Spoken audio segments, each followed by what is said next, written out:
Thank you, Honorable Speaker, and I rise to support that motion. Honorable Speaker, I support it for one very basic reason, Honorable Speaker, that this, for me, is a matter of life and death. It's not a question of whether I want to be here, whether I want to be here to represent the people, legislate on their behalf, or even oversight government, Honorable Speaker.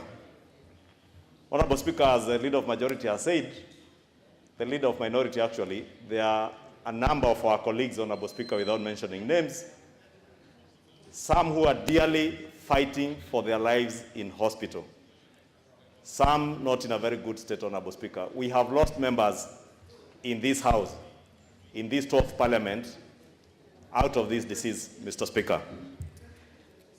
Mr. Speaker, let me disclose, I also have relatives today.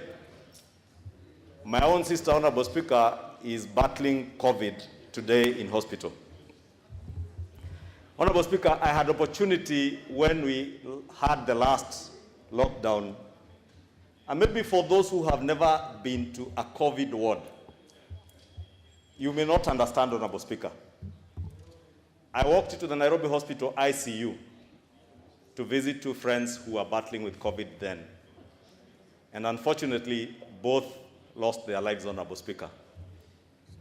But the layers of protective gear, Honorable Speaker, that you have to wear, it took us about 20 to 30 minutes to be layered with protective clothing to be able to walk into that COVID ICU.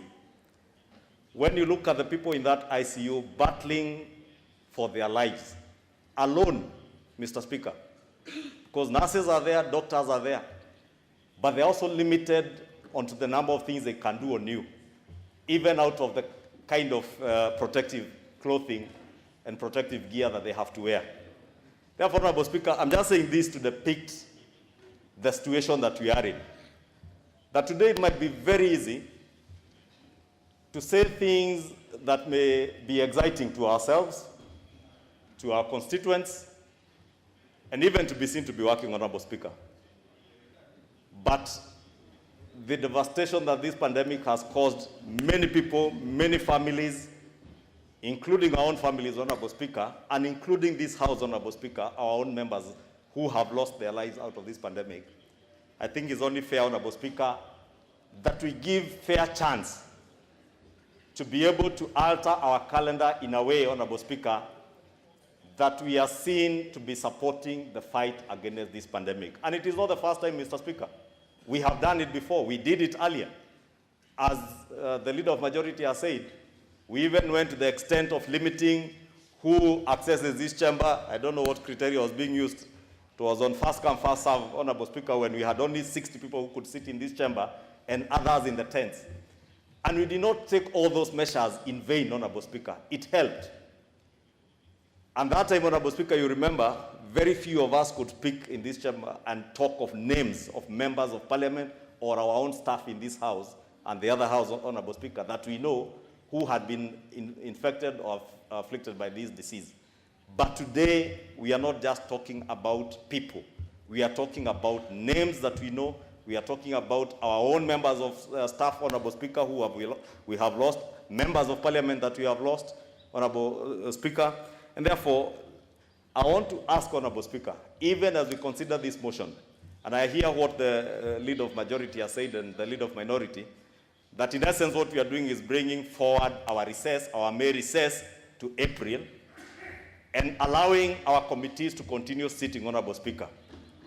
That is good because, Honorable Speaker, we will not again be in a situation where we are not able to articulate issues that concern our people, because we can be able to do this through the committees.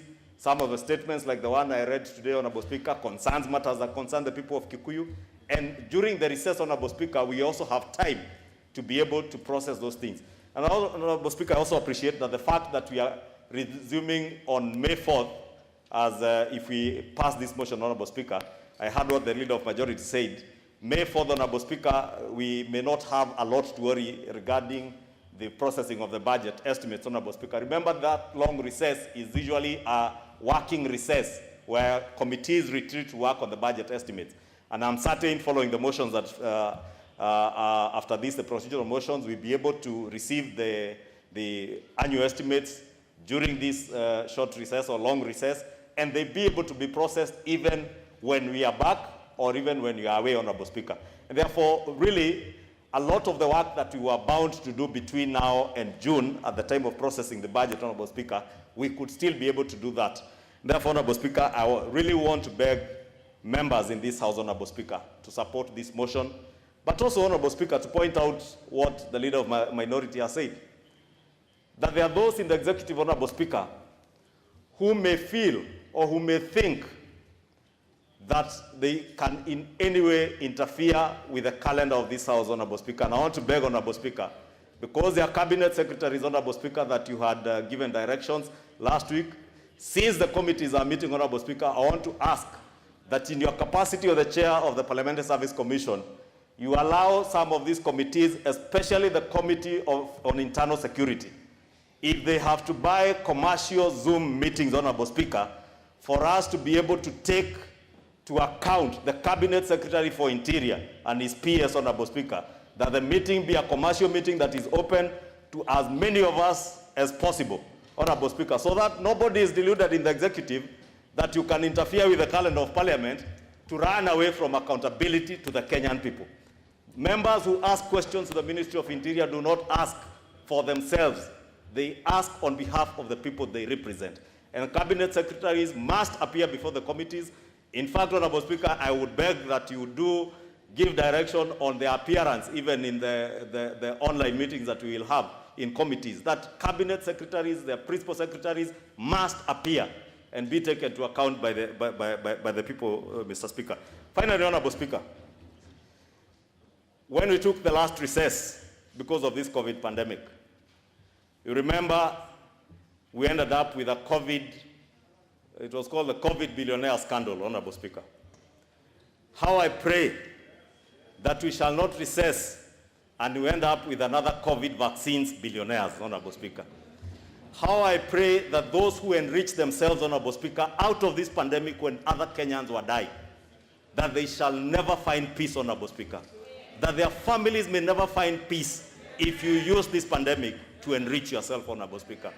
And I beg, Honorable Speaker, that those who are in the executive charged with the responsibility of ensuring that Kenyans are vaccinated, Honorable Speaker, they will be able to do this without fear, without favor, even as we close down counties, Honorable Speaker. Let us remember we have locked down 5 counties, among the most productive counties in this country, Honorable Speaker. Nairobi County, Kiambu County, Honorable Speaker, Kajiado, Machakos, Honorable Speaker. These are some of the most productive counties in terms of revenue generation in this country. We are talking about people's lives, Honorable Speaker. And I was just watching a clip here from elsewhere, Honorable Speaker. Someone saying that lockdowns are now a luxury of the rich. Because the rich, Honorable Speaker, can afford to stay home and still be able to afford a meal. There are Kenyans, Honorable Speaker, today who are not able to fend for their children because, Honorable Speaker, they depend on what they earn that day out of the food kiosk that someone runs. And maybe it is time we also ask, and that's why I support committees continuing to sit, that we continue to ask the executive to be considerate of millions of hustlers, millions of Kenyans, Honorable Speaker, who depend on what they eke out for a living every day. Last night, Honorable Speaker, I had occasion to support somebody, Honorable Speaker, who had no food for their children. And they told me the kiosk they ran from, they make a living out of, Honorable Speaker, has been closed. I had incidents, Honorable Speaker, someone who could not raise fare of 150 shillings to Zimmerman because fare had been hiked from 50 shillings to 150. And when people offered, including the Matatu crew, to help him to get home, he was asking, even if I go home, what shall my children feed on? People had to contribute in a Matatu to get that family to get a meal for last night. What of today and tomorrow? We must ensure that we remain sensitive. We must ensure that government provides for the people. Last time we provided funds in the budget, those funds eventually never reach the people, Honorable Speaker, especially on social support for the vulnerable in our slums and the very vulnerable in our society today. challenge government. Thank you. Member for Alienda.